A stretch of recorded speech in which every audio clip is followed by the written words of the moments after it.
क्या डर लगता है तुम्हें? ये भी आखिर कैसा सवाल है। जरूरी लगता होगा, अगर एक्स से नहीं तो वाई से। मगर आखिर डर तुम्हें लगता ही क्यों है और क्यों मुश्किल है डर से ऊपर उठ पाना? थोड़ा अजीब है, पर शायद ऐसा इसलिए है क्योंकि तुम पहले एक जानवर हो, इंसान नहीं। तुम्हें वही सर्वाइवल इंस्टिंक्ट्स हैं जो भले खतरा हो या ना, पर थोड़ी भी पॉसिबिलिटी को इग्नोर करने से डरती है, क्योंकि तुम्हारी बॉडी को जीना है, चाहे तुम्हारी लाइफ कैसी भी हो। पर इंसान ठहरा इंसान, उसे यह एनफ नहीं लगता। ना ही तुम्हें। सिर्फ खाना, जीना, रिप्रोड्यूस करना और मर जाना। हमें चाहिए मीनिंग, वो सारी चीजें जिसे हम अपना सपना मानते हैं, जिससे हमारी ख्वाहिशें जुड़ी हुई हैं। पर दुनिया भी कुछ कम चालाक थोड़ी है। अगर तुम्हें कुछ चाहिए तो कुछ खोना होगा, यानी कुछ अचीव करने के लिए तुम्हें दाव पे लगाना होगा अपनी लवली कंफर्ट को। कुछ इसी तरह की है अंदर की कन्फ्लिक्ट हमारी। परफेक्ट एक्सप्लेनेशन तो नहीं, पर रिलेटेबल जरूर है ना? Man versus animal, man versus fear. अभी तक भूमिका तो बहुत बांध ली मैंने। चलो मुद्दे पे आते हैं। Can you genuinely overcome this fear which always stops you from achieving what you want? The answer is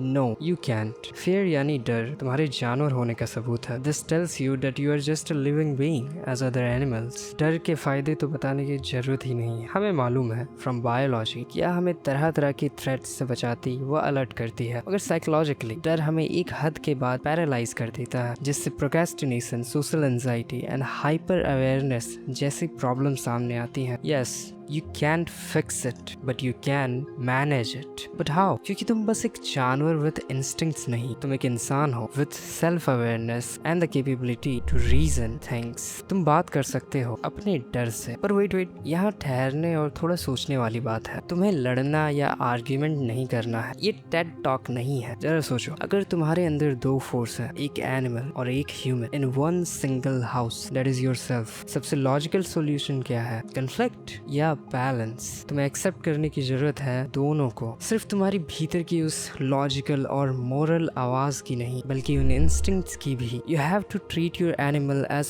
part of you, not harshly but logically. डर आएगा और तुम उसे रोक भी नहीं सकते, पर तुम उसे यह जरूर बोल सकते हो, I recognise that you are here to warn me about something. I do know what's harmful, but I also know what's the right decision to take with the least harm. अब ये एक मेंटल स्टेट है जहाँ fear के साथ हाथ मिलाया जाता है, ना कि लड़ना। But wait, practically fear isn't always just about mental state. तुम्हारी बॉडी भी तो अलग तरह से रिएक्ट और बिहेव करती है। और डेली लाइफ में जब सच में डर लगे तो उससे डील करने के एक्शनेबल स्टेप्स क्या है? द थिंग इज, अब यहाँ पे आपकी वो सारी टिप्स एंड ट्रिक्स आती हैं जो आपने यूट्यूब और न जाने कहाँ से देखी हैं। क्या यह वही मेथड्स एंड आइडियाज तो नहीं है जो आपको शायद पहले से पता है? ये सारी चीजें बस स्मॉल टिप्स ही नहीं है, पर एक जरिया है उन इंस्टिंक्ट से डील करने का जो तुम्हें डराती है। बस ध्यान यह रखना है कि यह methods logical and scientifically proven हो। सच्चाई बस यह है कि पेन एंड रिस्क इस दुनिया में अनअवॉइडेबल है, पर डर या इरेशनल बिलीफ्स से हम अपनी सफरिंग और भी ज्यादा बढ़ा देते हैं, जबकि रियलिटी में चीजें लॉजिकल ऑब्जर्वेशन मांगती हैं। तुम्हें डील नहीं करना पेन से, पर उस पेन के एम्पलीफायर से जो कि तुम हो, तुम्हारे माइंड के इरेशनल बिलीफ्स है और उससे जन्मा